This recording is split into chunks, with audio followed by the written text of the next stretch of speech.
Here we got a Triumph TR4. Triumph, that's British, right?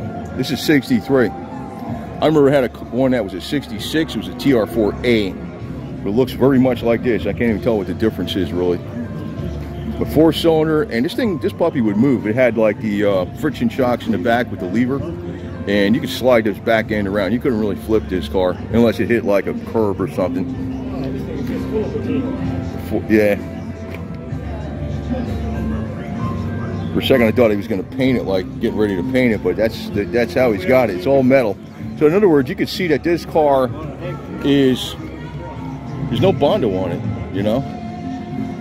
Got a little rust down there, but it's in great shape otherwise, you know. I mean, the body's not dented, it's not structurally rusted. It's got a little bit under the fender there, which is nothing. And yeah, mine had, I guess maybe they call it a TR4A because it had a real wood dash going all the way across. It was like wood, you know, like not fake. Laminate and stuff. Kind of similar to this. And the top was, you know, it's easy to change the top. This is like, okay, you've got a new top on here, and it's how you take the top off manually, which I like about that. Oh, it's got a roll bar too.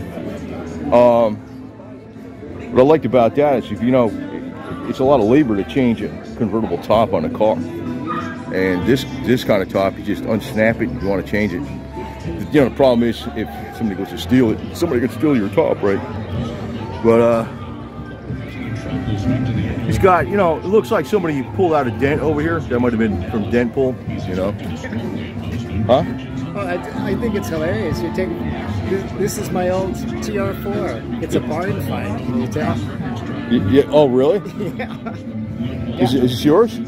Yeah, it's mine. Yeah. It looks like, you know, it looks like the body's in great shape. Yeah, it is. It is. I mean, I'm looking at, you know, it has everything like that could be.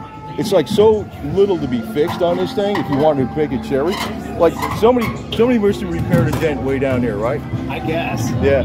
Whatever happened on this car happened years and years ago, and this friend of mine's wife owned it.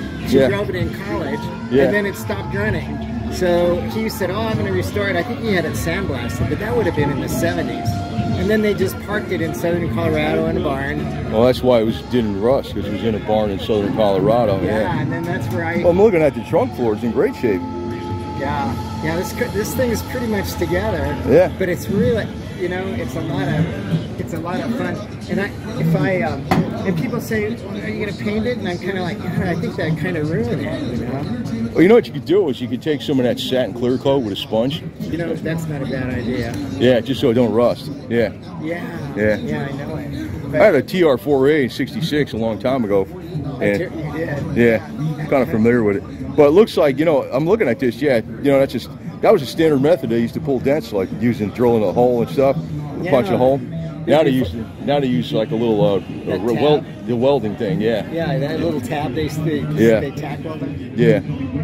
Yeah, I'm telling you, and that sheet metal is pretty heavy on this car too. Oh yeah. I don't think it's ever been damaged underneath. It's, you know, it's pretty no, this is in super great shape, man. It had some goofy repairs done to it, though. I'll tell you that. Oh, that's how they did it back then. Because the theory was, you know, if you drill a hole, you would when you put the plastic on it or Bondo, it would make a hook, and it would grip in there better because it would go through the hole and make like a hook. Yep. And so it would make it so like it used better adhesion. Besides using like 24 grit grinding wheel, which they always used, but you know. So somebody wanted the rearview mirror here, I guess, and they wanted it down here, and then, you know, typical drill a few more holes in the car. You know what I like doing for filling like tiny holes is using the 3M panel adhesive, which is designed for gluing on the skins on the doors and the quarter panels. It's a panel adhesive. It's 3M part number 08115, and that stuff is like, it ain't plastic. It's not fiberglass. It's like designed for like almost not quite structural, but holding on body parts. Really? So if you fill in a hole with that thing, it's like steel. It's a 3M product. Yeah, 3M panel adhesive. Did it take paint? Did you sand it? How do you? Well, you prime it, but you prime it stuff. Yeah. But by the way, this TR4 from '63, it's still got the crank start that you put the crank starter in there, right to direct to the crankshaft and crank it over. I forgot about that. Even my 66 had that, for crying out loud. Hey, old British kept old school all the way, man.